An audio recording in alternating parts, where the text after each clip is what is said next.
January 30th, 1943, 9:47 in the morning, Guadalcanal, Solomon Islands. Virgil Brennan stands knee-deep in mud that sucks at his boots with every shift of weight. The jungle humidity wraps around him like a wet towel. Sweat runs down his back in rivulets. His shirt, once Navy-issue khaki, is stained dark with moisture and red clay. But Brennan isn't thinking about the heat. He isn't thinking about the Japanese positions 2 miles northeast, where enemy artillery crews are probably watching American movements through field glasses right now.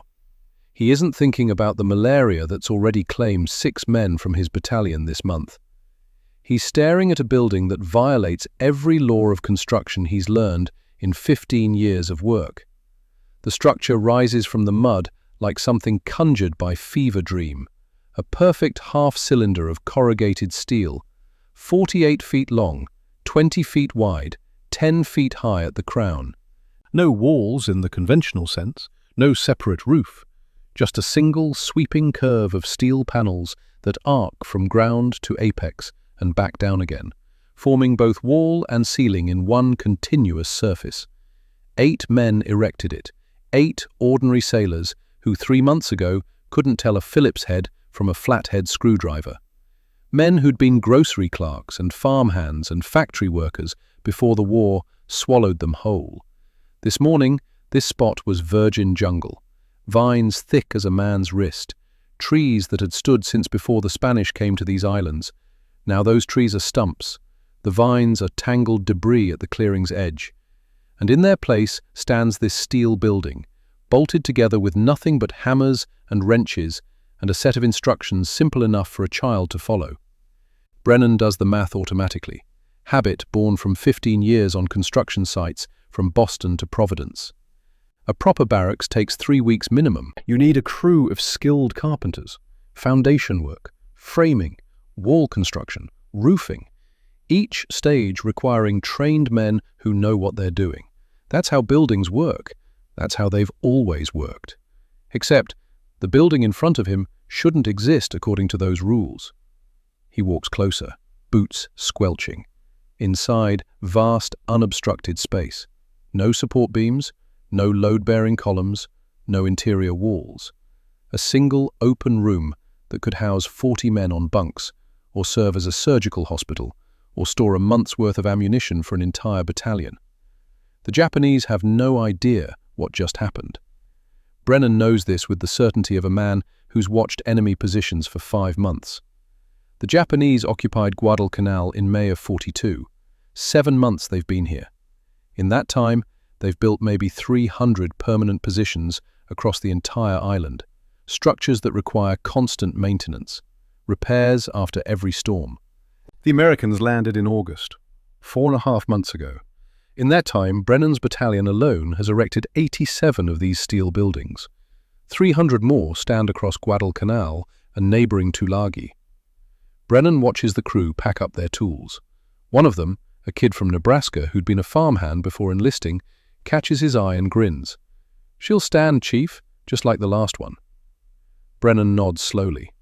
The kid is right. It will stand. They all stand.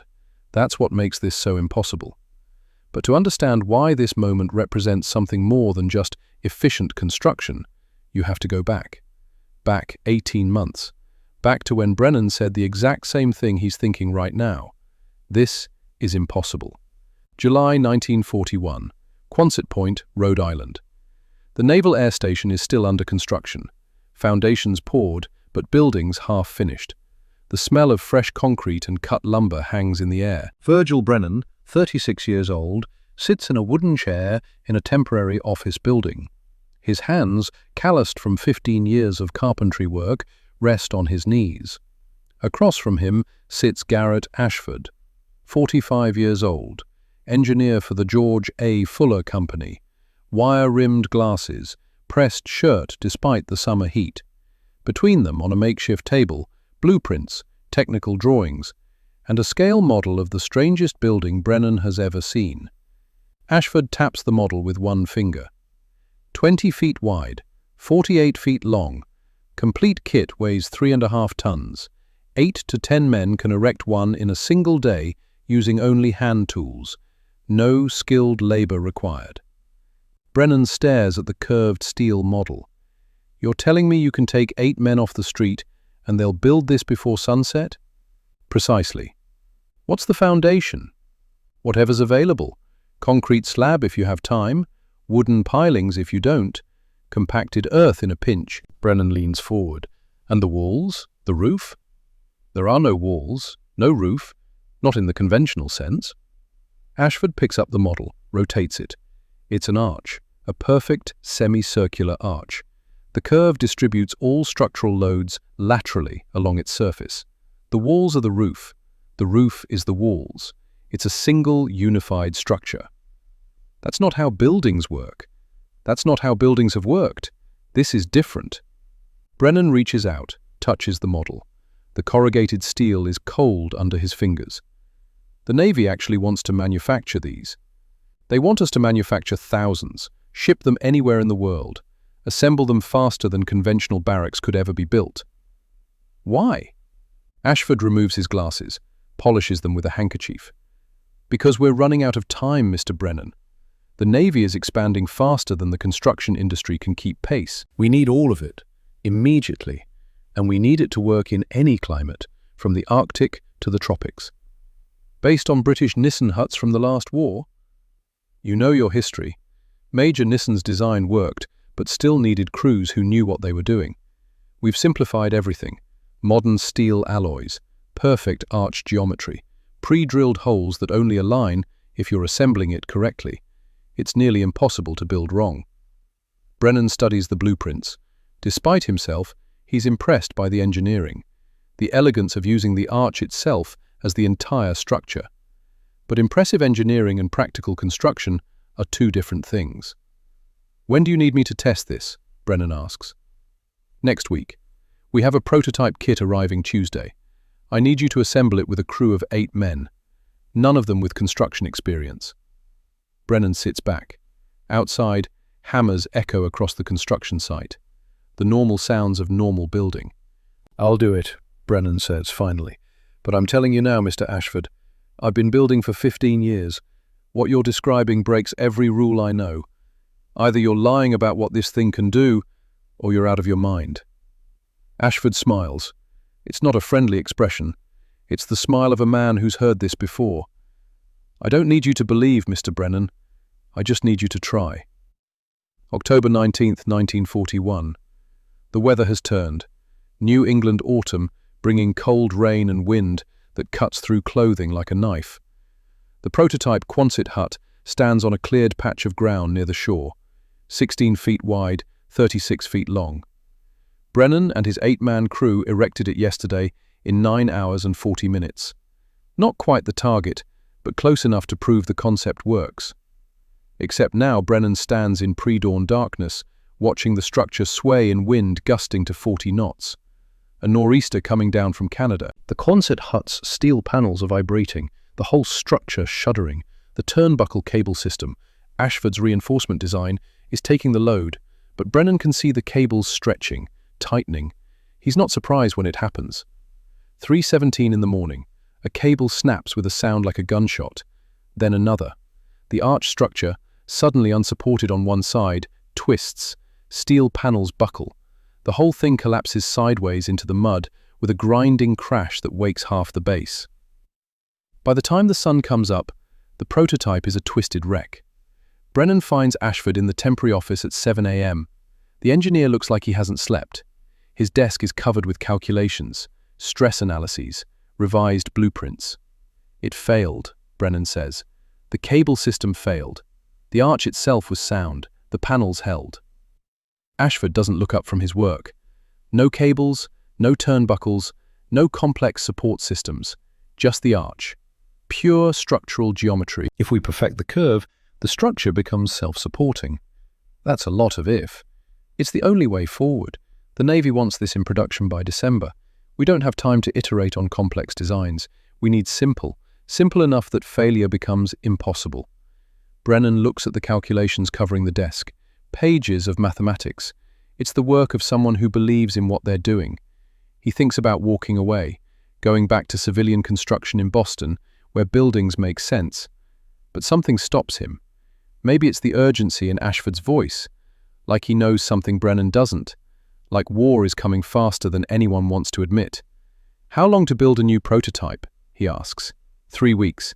We'll manufacture new ribs with corrected curvature, eliminate all cable systems, step-by-step instructions with illustrations. A man who can read at 6th grade level should be able to follow them. And if this one fails? Ashford meets his eyes. Then we're out of time anyway. 3 weeks later, the second prototype arrives. The design is different, cleaner.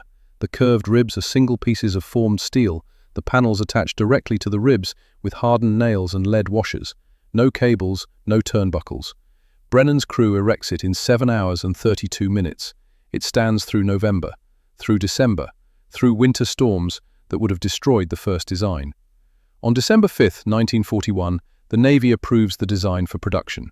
Initial order, 1,000 units. On December 7th, everything changes. Brennan is in his barracks when the news comes through. Sunday afternoon. The radio playing music from a station out of Boston. Then the bulletin interrupts. Japanese aircraft have attacked the American naval base at Pearl Harbor, Hawaii. Casualties unknown, but believed to be heavy. For a moment, the barracks is absolutely silent. The phone in the battalion commander's office rings at 6 the next morning. Brennan is summoned at 6:15. The commander is a lieutenant commander named Patterson, career Navy. He looks like he hasn't slept. Brennan, you've been training on the Quonset hut project. Yes, sir. How many can you build? Realistic number. Brennan does the math in his head. If we work in shifts, rotating crews to prevent exhaustion, maybe 3 a day once we're practiced. Call it 20 a week. Not enough. Patterson pulls out a requisition order, fresh off the teletype. We're shipping 300 kits to the Pacific Theater. You're going with them. You'll train local crews to assemble them as fast as humanly possible. Sir, we've only tested the design for 2 months. I don't care. The war doesn't care. You have a design that works. You have manufacturing capacity. You have 300 kits shipping out next week. That's all you need. Brennan thinks about the collapsed first prototype. The calculations Ashford redid in a frantic 3 weeks. The second design that's only been standing for 2 months. When do I leave? He asks. December 18th. That evening, Brennan finds Ashford in the design office. The engineer is working late, revising assembly manuals.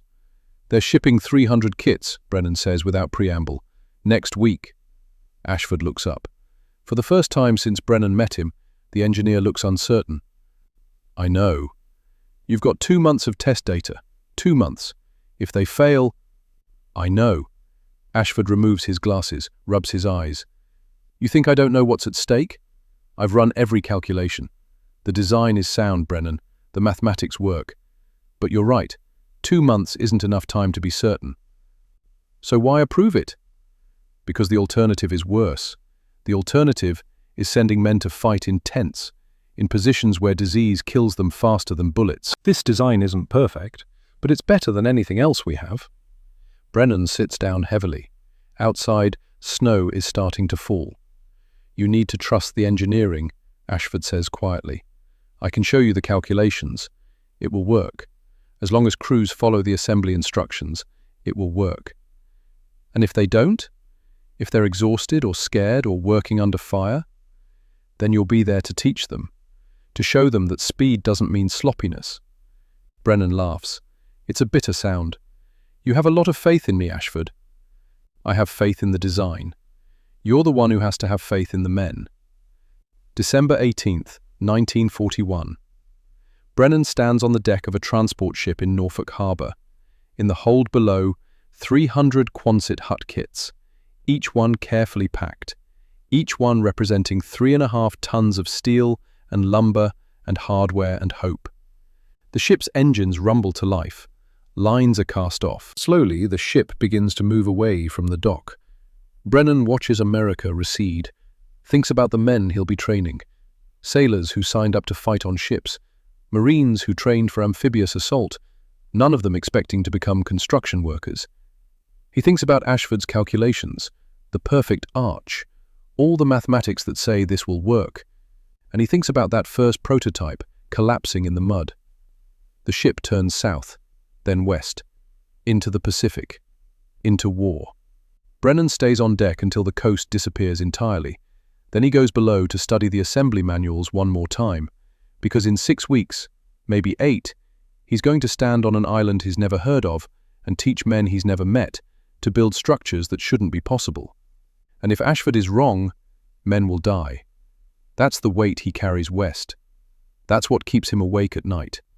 Not the fear of combat, not the fear of death. The fear that when 8 ordinary sailors try to erect a 48-foot building using nothing but hammers and determination, the whole thing will come crashing down.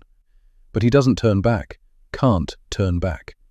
The ship steams west, and somewhere ahead in the darkness, Guadalcanal waits. August 28th, 1942. Dawn breaks over Guadalcanal like a wound opening in the sky. Virgil Brennan wades through chest-deep water toward the beach. Around him, landing craft disgorge their cargo of men and equipment.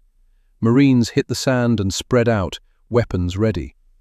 Behind him, cargo nets swing steel containers onto the beach. 300 Quonset hut kits, 1,000 tons of American steel, delivered to an island most of these men had never heard of 6 months ago.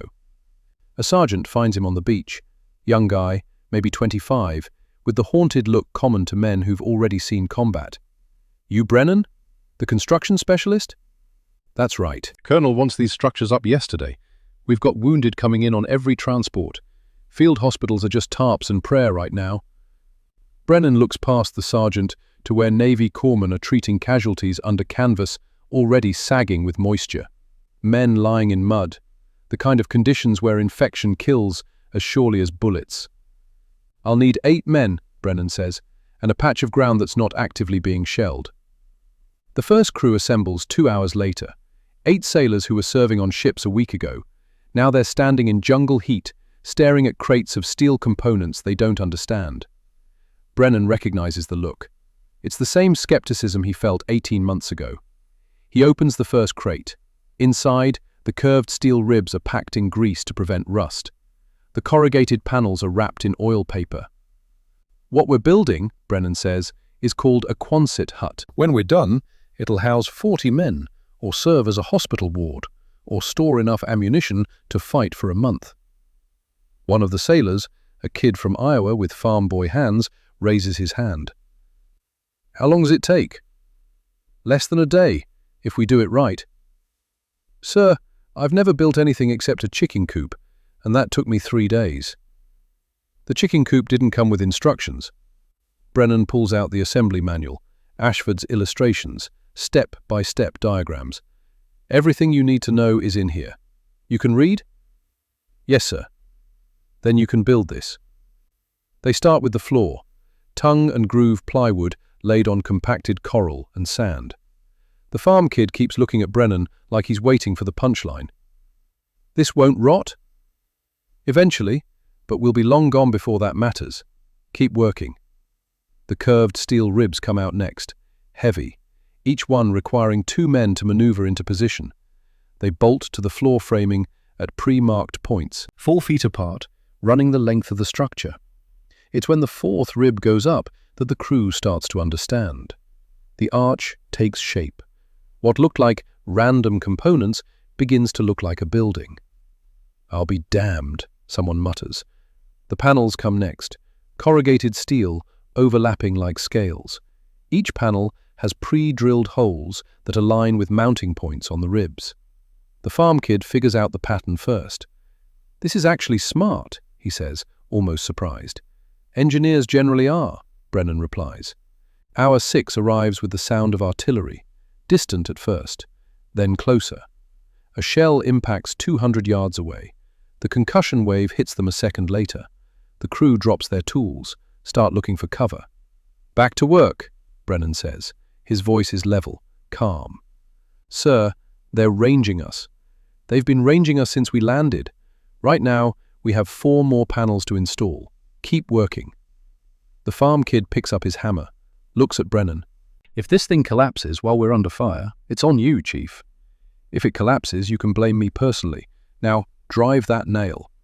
They work through the shelling, hands shaking, every impact making them flinch. But they work. Hour 7. The last panels go on. The end walls bolt into place. Hour 8. Final inspection. Brennan walks the interior, checking every joint, every fastener, looking for mistakes. He finds nothing wrong. The structure stands, solid, sound. A perfect half-cylinder of American steel rising from Pacific mud. The farm kid stands beside him, staring up at the curved ceiling. "We built that before nightfall." "You built it in 7 hours 53 minutes, Brennan corrects. "And it'll stand here longer than any of us will."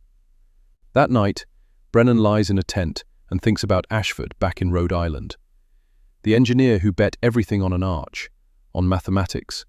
Ashford was right. The thought should be reassuring.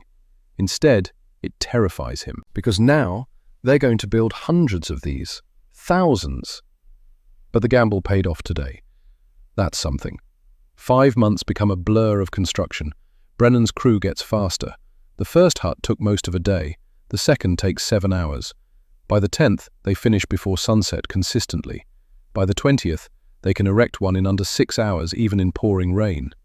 Other crews train up. Brennan becomes less of a builder and more of a teacher, moving between work sites, correcting mistakes, showing new men the rhythm that turns chaos into efficiency. Hut number 23 becomes a hospital. Brennan helps install it himself, watches Navy doctors convert the bare steel interior into a surgical ward. The difference is immediate, visible.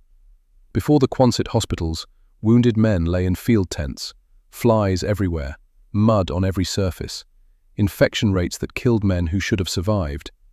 Now they have enclosed spaces, dry floors, walls that keep out insects. The mortality rate drops.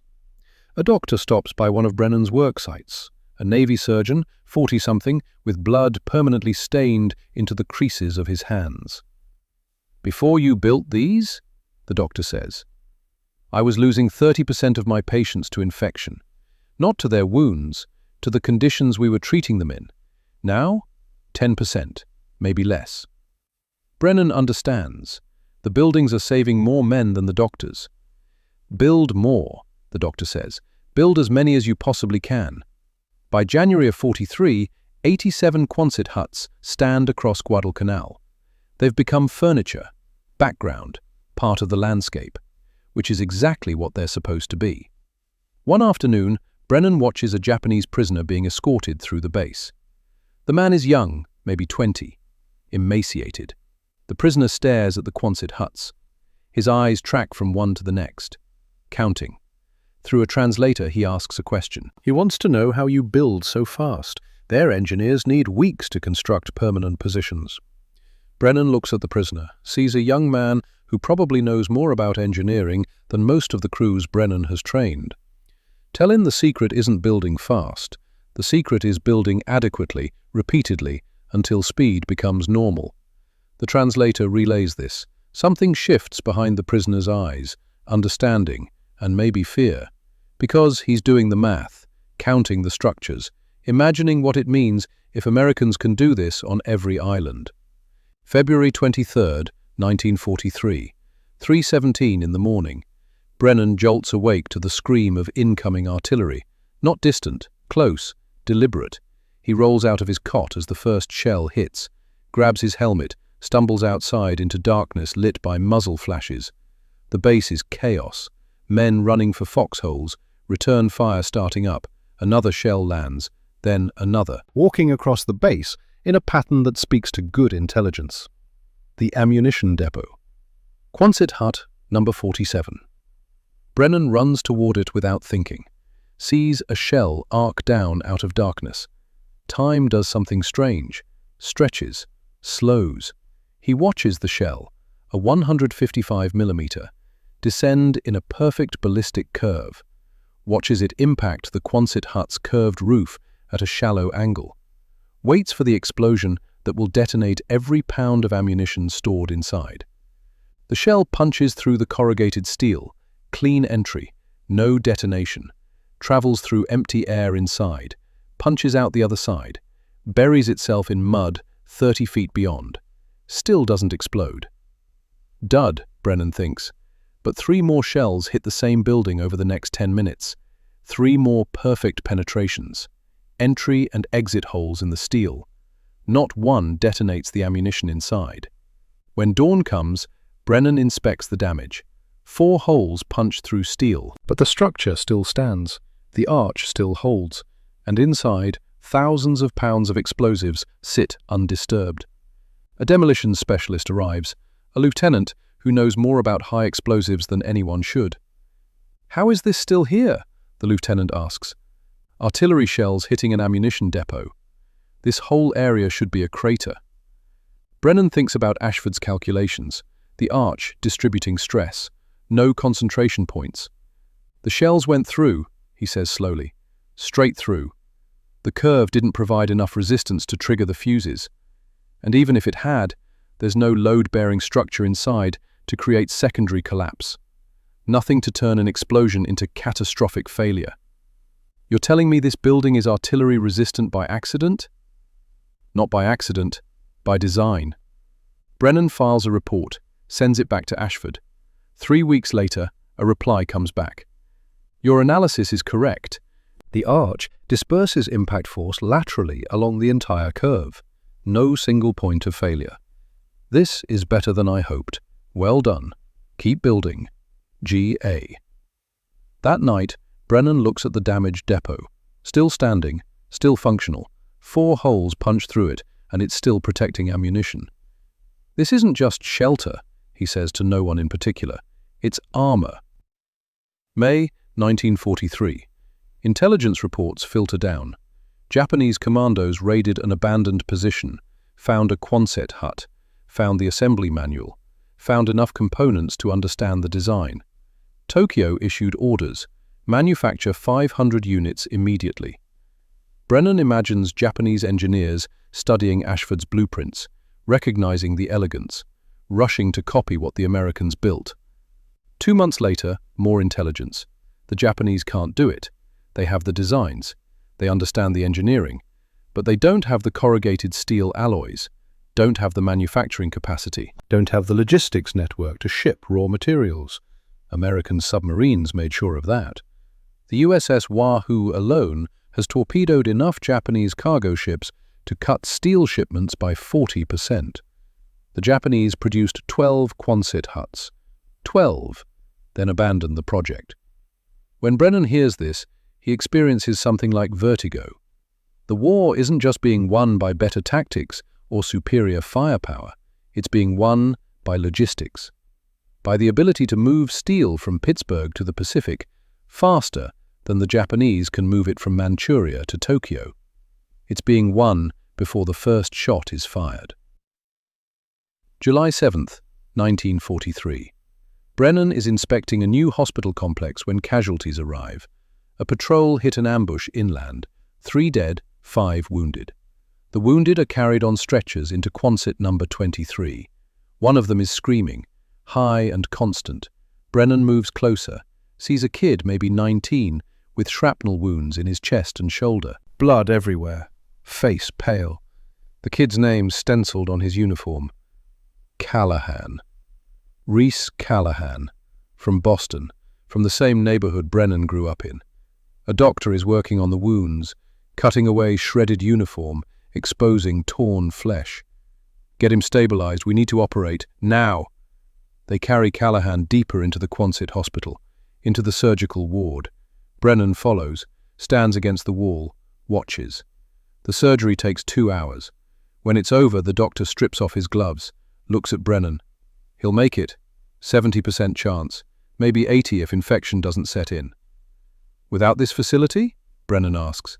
0%. I couldn't have operated in field conditions. Too much contamination.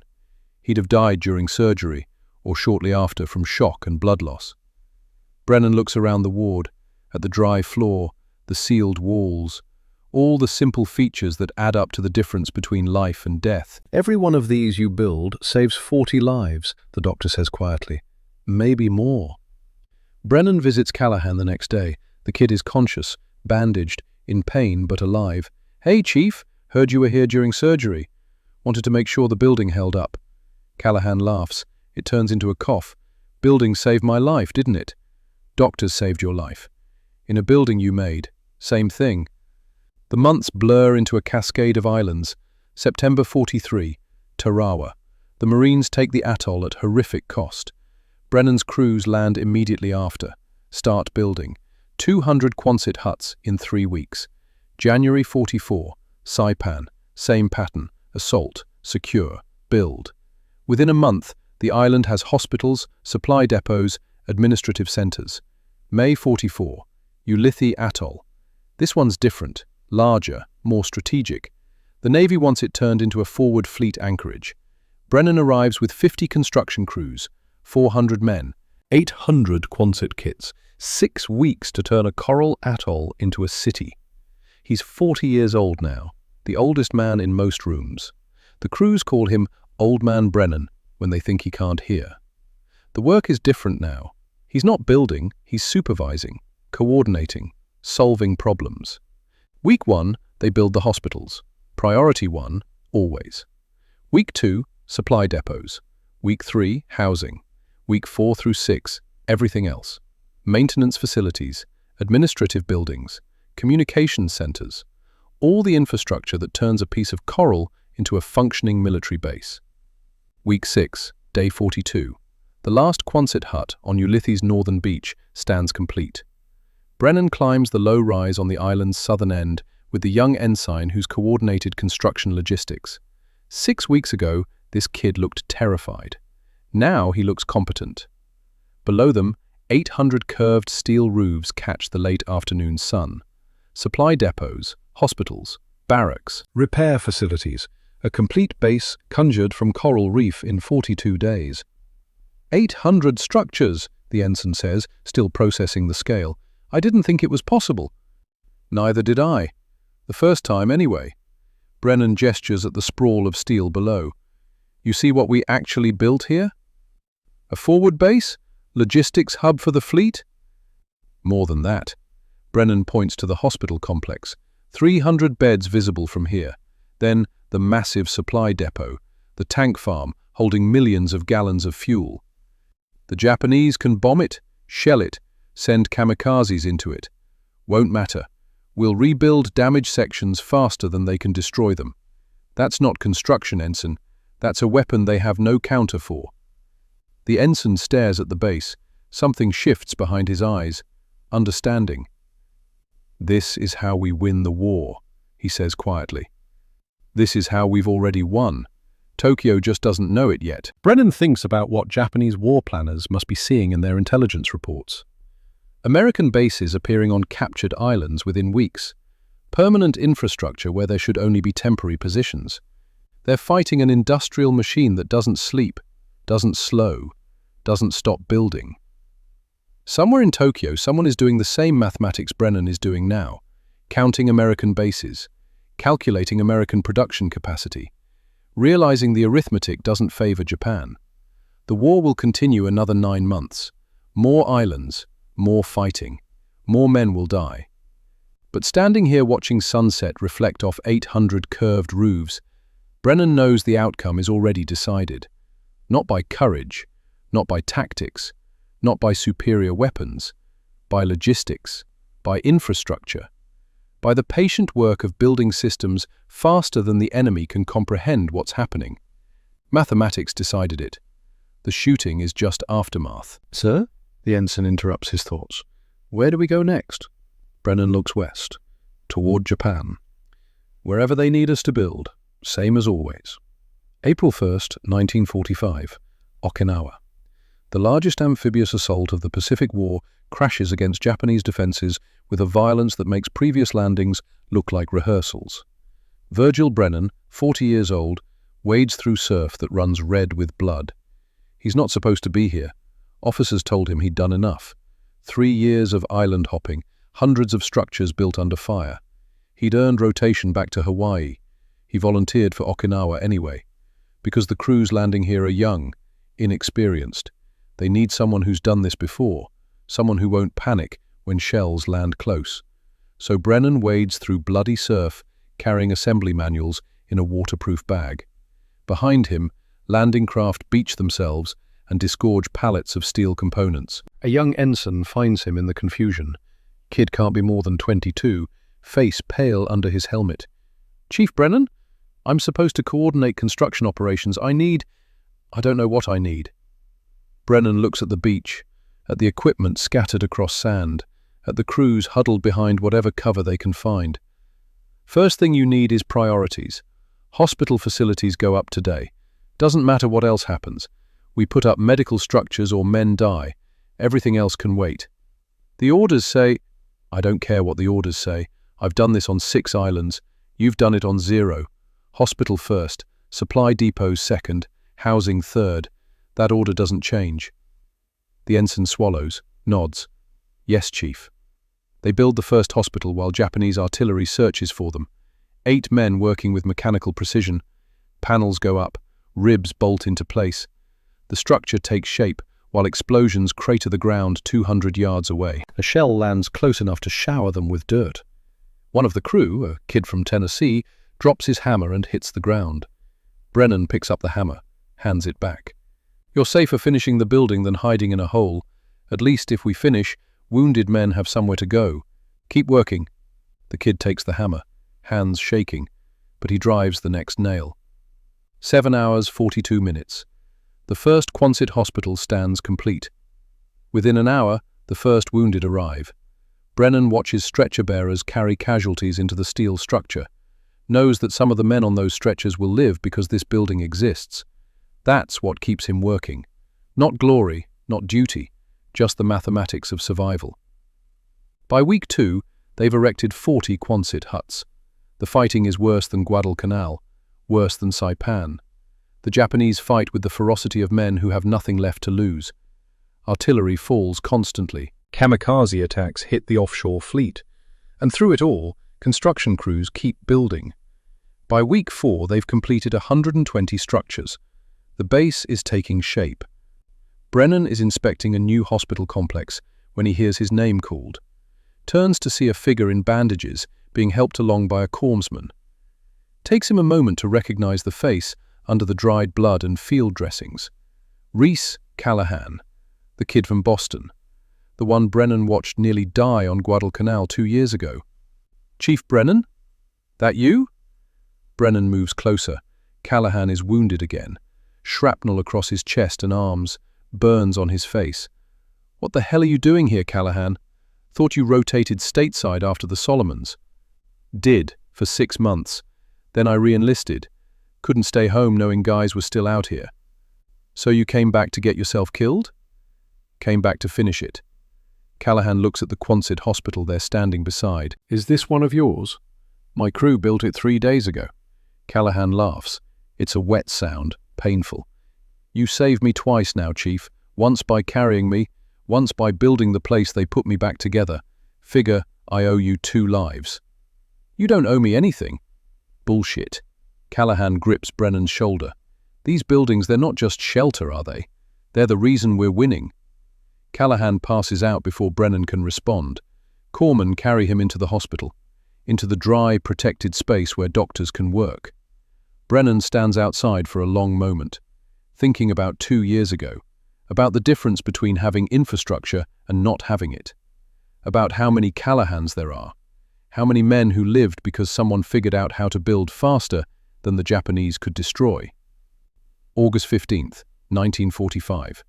The war ends. Brennan hears the news in a Quonset hut that serves as a mess hall. The radio crackles, an announcer's voice breaking through static.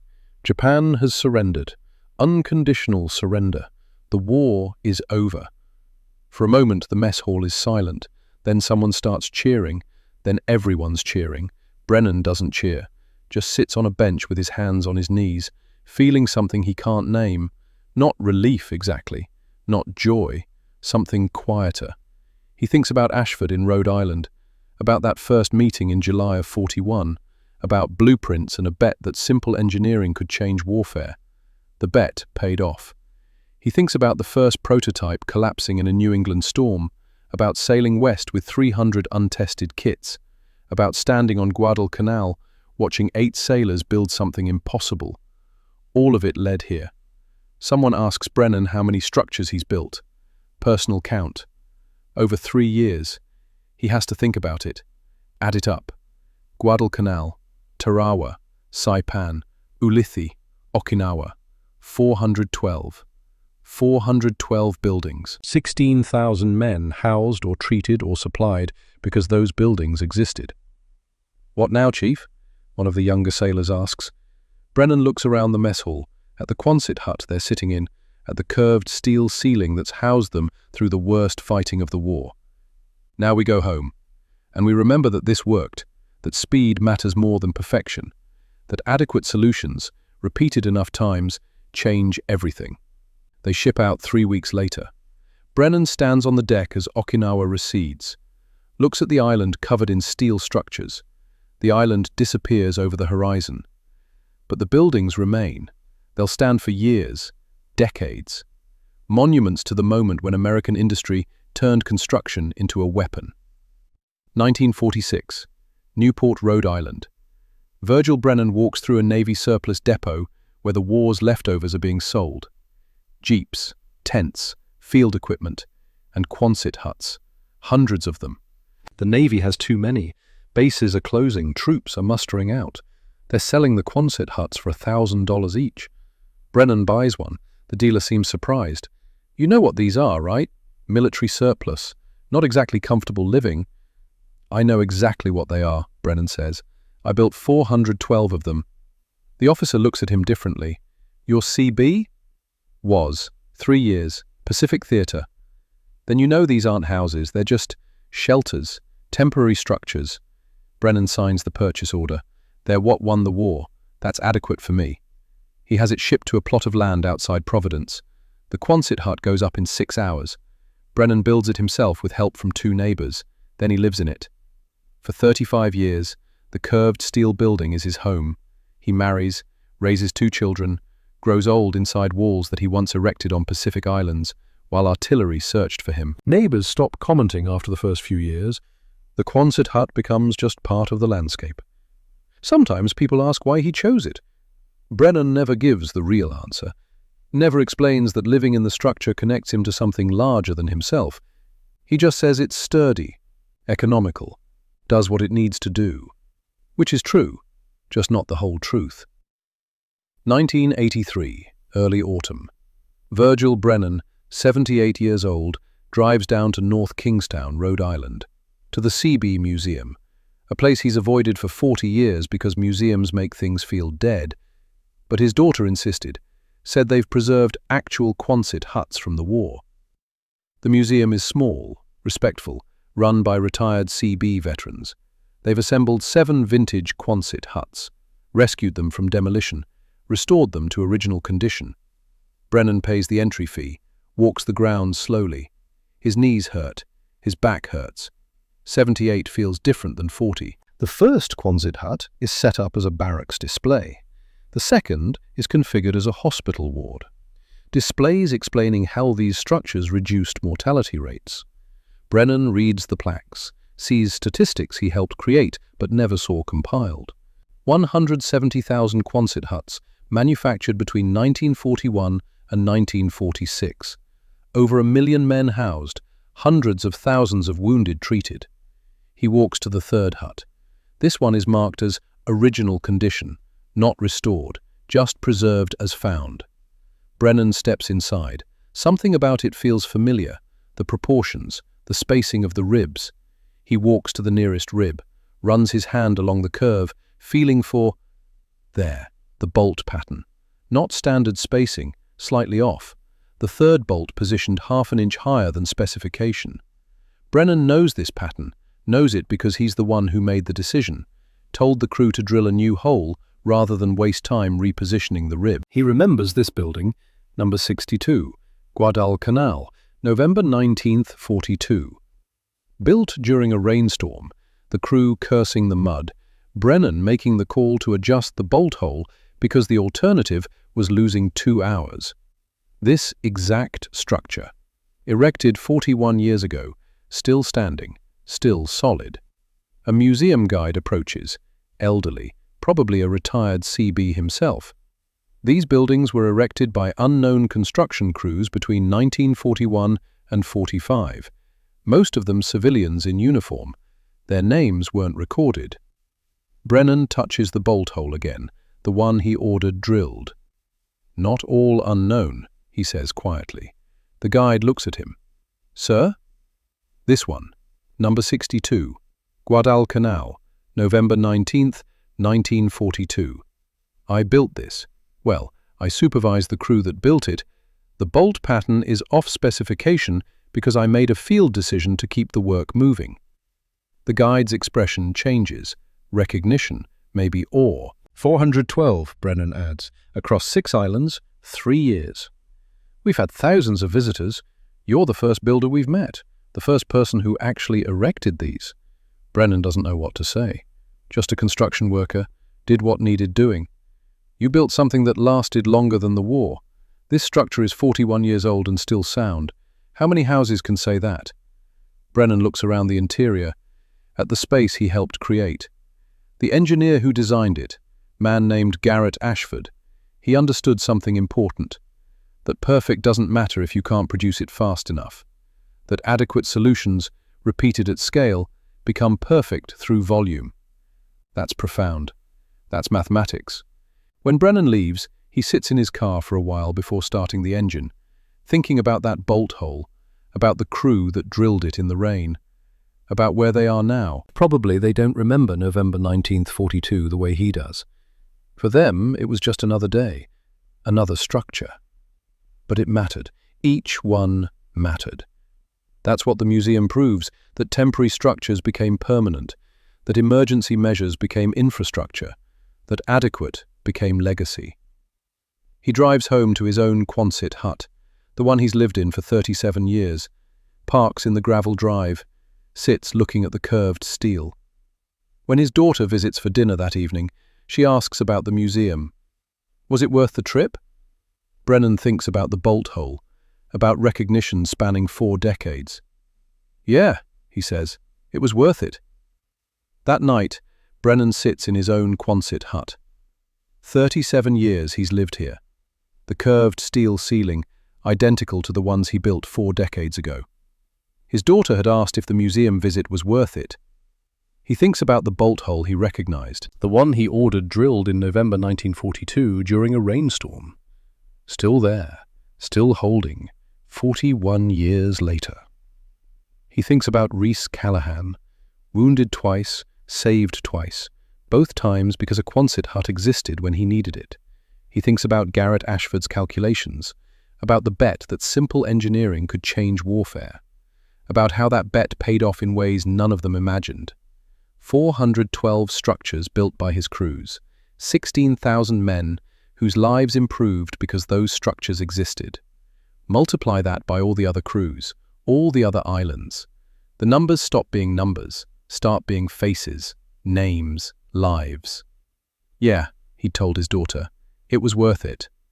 Outside, wind moves across the curved roof. The steel flexes slightly. The arch distributes the stress laterally, exactly as designed. The same physics that worked in the Pacific work here in Rhode Island. Brennan lies down, closes his eyes. Somewhere in North Kingstown, 7 vintage Quonset huts stand in a museum. Proof that temporary measures became permanent, that emergency solutions became infrastructure, that what was built in haste endured in patience. Somewhere on those preserved buildings, bolt holes and rivet patterns tell stories their makers never recorded. Field modifications made under fire, compromises made under pressure, all of it still holding, still doing its job, just like it was designed to do. Brennan's breathing slows, sleep coming. His last thought before darkness. A single shift to build one structure, 41 years, and it still stands. And somewhere on a Rhode Island museum ground, a bolt hole drilled half an inch off specification in November of 1942 carries its load without complaint. Good enough, it turns out, was perfect all along.